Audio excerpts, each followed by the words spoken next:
Kiev frappe deux grands sites logistiques en Russie. Les dernières attaques ukrainiennes font au moins 8 morts et 60 blessés. Nouvelles frappes américaines sur l'Iran. Téhéran réplique en visant les alliés des États-Unis dans le Golfe. Le trafic dans le détroit d'Ormuz reste restreint.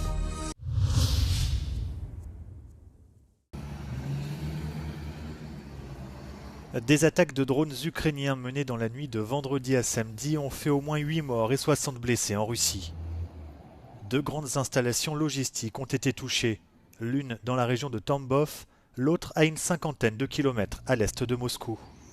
Le président ukrainien Volodymyr Zelensky a indiqué dans un message publié sur les réseaux sociaux que les forces russes utilisaient ces entrepôts pour s'approvisionner en composants soumis à des sanctions destinés à la production de drones et d'équipements de navigation. Selon Volodymyr Zelensky, une installation pétrolière russe a également été touchée. Ces attaques constituent les frappes ukrainiennes les plus meurtrières signalées sur le sol russe depuis plus de 2 ans.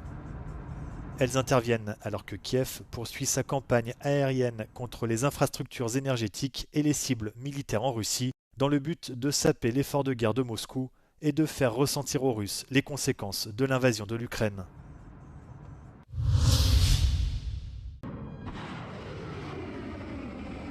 Les États-Unis ont frappé l'Iran pour la 7e nuit consécutive.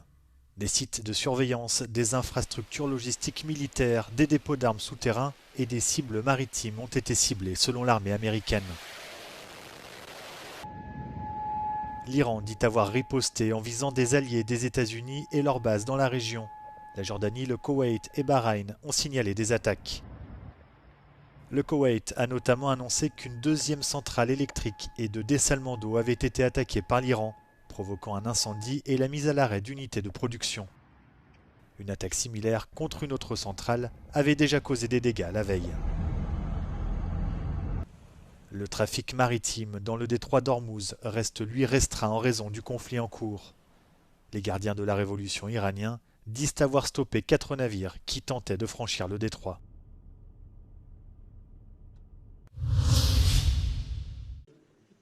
En Pologne, le président conservateur Karol Nawrocki a opposé son veto à un projet de loi visant à légaliser les unions civiles. Le texte avait été proposé par le gouvernement centriste du Premier ministre Donald Tusk avant les élections législatives de l'an dernier dans le pays. Dans un message publié sur le réseau social X, Karol Nawrocki a affirmé qu'en sa qualité de garant de la Constitution, il ne pouvait accepter une réforme susceptible de remettre en cause le statut particulier du mariage, défini comme l'union d'un homme et d'une femme. Déposé au Parlement en décembre dernier, le projet de loi prévoyait de créer un statut de personnes proches pour les couples non mariés, y compris ceux de même sexe. Ce statut aurait permis d'accorder certains droits actuellement réservés aux personnes mariées, notamment en matière de propriété commune, d'accès aux informations médicales du partenaire ou encore de décisions liées aux funérailles. Afin de limiter l'opposition des conservateurs, la coalition au pouvoir avait insisté sur le fait que ce statut ne concernerait pas uniquement les relations de couple, mais pourrait également s'appliquer à d'autres types de liens, notamment familiaux ou de voisinage. L'économie de l'Union européenne devrait atteindre un objectif d'électrification de 46% dans les transports, l'industrie et le bâtiment d'ici 2040, annonce la Commission européenne. Elle dévoile une série de propositions. Objectif réduire de 260 milliards d'euros par an les coûts liés à l'importation de combustibles fossiles. Les mesures proposées comprennent des réformes concernant les redevances perçues par les opérateurs de réseaux énergétiques, la fiscalité de l'énergie et l'efficacité énergétique des bâtiments.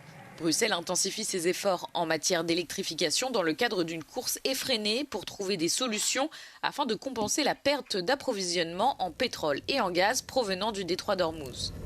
La Commission a reconnu que l'électricité reste plus lourdement taxée que le gaz dans certains pays de l'UE. Cela affaiblit les incitations pour les ménages et les entreprises à adopter des technologies plus propres telles que les pompes à chaleur et les véhicules électriques.